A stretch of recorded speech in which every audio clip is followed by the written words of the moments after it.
adoece, toma remédios para curar a doença, certo? Na homeopatia, a doença não é o principal enfoque, mas sim o doente. Você vai entender por quê. E você tem ideia do que a homeopatia pode fazer pela sua saúde?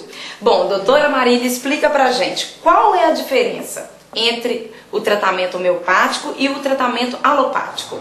A principal diferença entre a homeopatia e a alopatia é que a homeopatia ela enfoca mais a pessoa, o indivíduo. Ela busca conhecer melhor esta pessoa que está doente para que possa, assim, tratar e trazer o seu organismo de volta ao equilíbrio. Uma outra diferença principal em que se fundamenta a homeopatia é que ela busca o tratamento, ela seleciona os seus medicamentos de acordo com a semelhança com a doença. E não como na alopatia, onde a gente usa medicamentos que combatem aquelas doenças. Todos têm anti-inflamatório, antibiótico, anti-hipertensivo. Por quê? Porque eles combatem aquilo ali de uma forma pontual. E a homeopatia não, através da identificação da doença e dos sintomas que aquele indivíduo está apresentando no momento, é que ela vem selecionar o melhor medicamento para tratar aquele quadro. E quando ele restabelece o organismo, esse tratamento dá uma continuidade para prevenir essa doença novamente?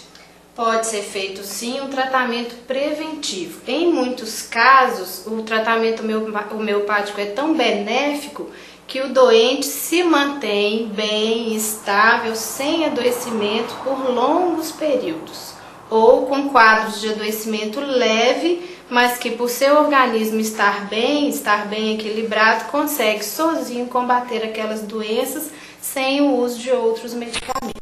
Doutora, quando a gente chega na farmácia, a gente encontra ali um antigripal, por exemplo, né? O anti. Você compra o mesmo, né, para esse sintoma para qualquer pessoa, não existe para cada tipo de organismo.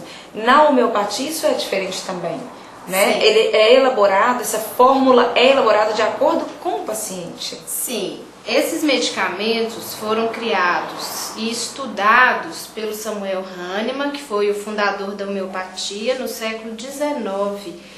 E ele começou a estudar e a experimentar esses medicamentos em pessoas que não estavam doentes, e a partir dos efeitos que eles causavam, ele identificava para que aquele medicamento serviria.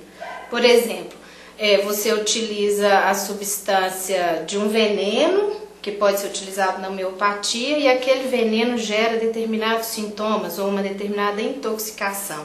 Baseado no estudo daqueles efeitos do medicamento na pessoa, é que aquele medicamento passa a ser usado para tratar doenças com aqueles mesmos sintomas. Aí a lei dos semelhantes, que é uma das bases da homeopatia. E onde que a homeopatia pode atuar?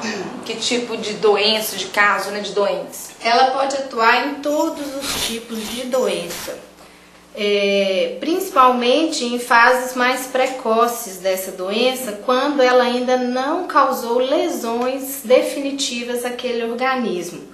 Quando o indivíduo ainda tem quadros que são leves, que são brandos, ou principalmente nos quadros emocionais, que pode ser muitas vezes a primeira manifestação de uma doença, que a pessoa não está bem, e aí ela atua mais eficaz e com excelentes resultados nesta fase. Pode ser utilizada também em pessoas que já têm doenças estabelecidas, diabetes, pressão alta.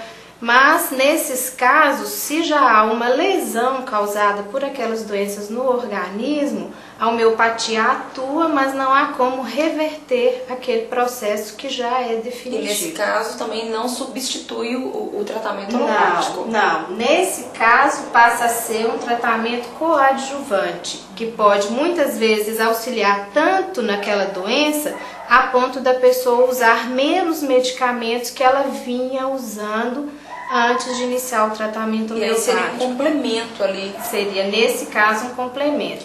Na pediatria, os resultados são sensacionais, principalmente nas doenças orgânicas, como nos quadros também emocionais, ou do adoecimento aí psíquico, que seria uma outra forma de se dizer.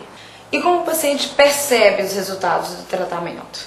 O resultado pode ser percebido em dias ou semanas, com uma melhora significativa dependendo do quadro, principalmente nos quadros agudos ou da esfera emocional. Nos quadros crônicos, quando muitas vezes o paciente já fez uso de muitas medicações ou aquela doença já está instalada naquele indivíduo há muito tempo, às vezes o tratamento é mais longo e mais demorado para que possa ser revertido todo aquele processo que já está ali há bastante tempo. E tem que ter uma disciplina no tratamento, né? Não pode começar em pouco tempo, querer ver resultado e parar, né? Sim.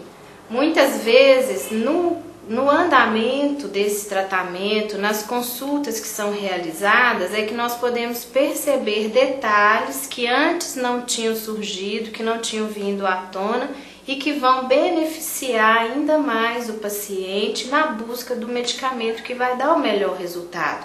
Muitas vezes é na segunda ou terceira consulta que nós vamos perceber que, na verdade, aquele quadro que parece puramente orgânico, de uma dor de cabeça, de uma enxaqueca, de uma dor no estômago, está mostrando que aquele paciente não está bem do ponto de vista emocional, está passando por um quadro de estresse ou por uma depressão, e aquela manifestação é apenas um reflexo do que ele está vivendo.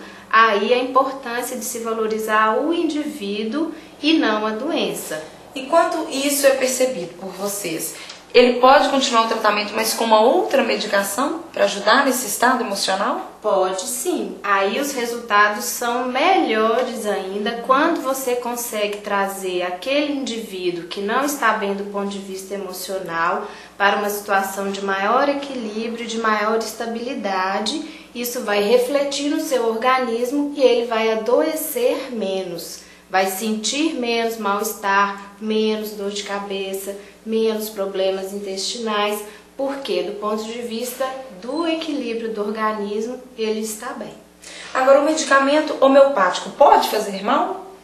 Pode, quando não for utilizado de forma adequada dentro de uma orientação médica.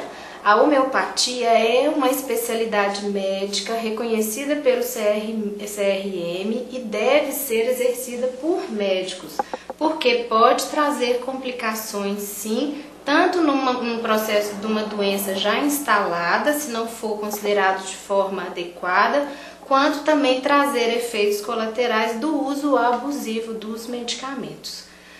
É muito parecido com a fitoterapia e com os florais, mas não pode ser considerada a mesma coisa, que as pessoas muitas vezes chegam no balcão da farmácia e pedem o medicamento, é uma automedicação e tomam forma, isso, né, e tomam aquilo ali, achando que não vai fazer mal algum, naquela ideia. Se não fizer bem, mal também não vai fazer. Isso não é verdade.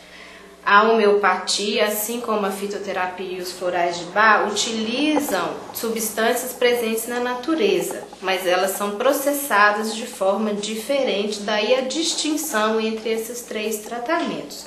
Não é a mesma coisa, mas todos eles podem trazer sim efeitos colaterais se não forem bem orientados. E esse medicamento é em bolinhas, aquelas famosas bolinhas? Isso. A homeopatia dispensa os medicamentos tanto em forma de líquidos, como gotas, como os glóbulos, que são as bolinhas, também como pastilhas ou envelopes. Na nossa cidade, a farmácia dispensa, na maior parte das vezes, como glóbulos, até pela facilidade de administração, principalmente quando se trata de crianças. Não há resistência nenhuma em se tomar os medicamentos. Tem aquele gosto horrível que as crianças são resistentes a experimentar. Isso, é até perigoso, porque muitas das vezes tomam todo o medicamento. É balinha. E as mães ligam preocupadas em relação a surgir algum efeito colateral, sim, porque o remédio é tão agradável que as crianças consideram como bala. É um alívio para as mães, né, de poder medicar essas crianças da forma que tem que ser, mas é lógico que tem que ter todo cuidado também. Adorei o bate-papo, obrigada por esclarecer as nossas dúvidas e eu tenho certeza que você agora sabe um pouco mais sobre a homeopatia e o que ela pode fazer por você. Obrigada!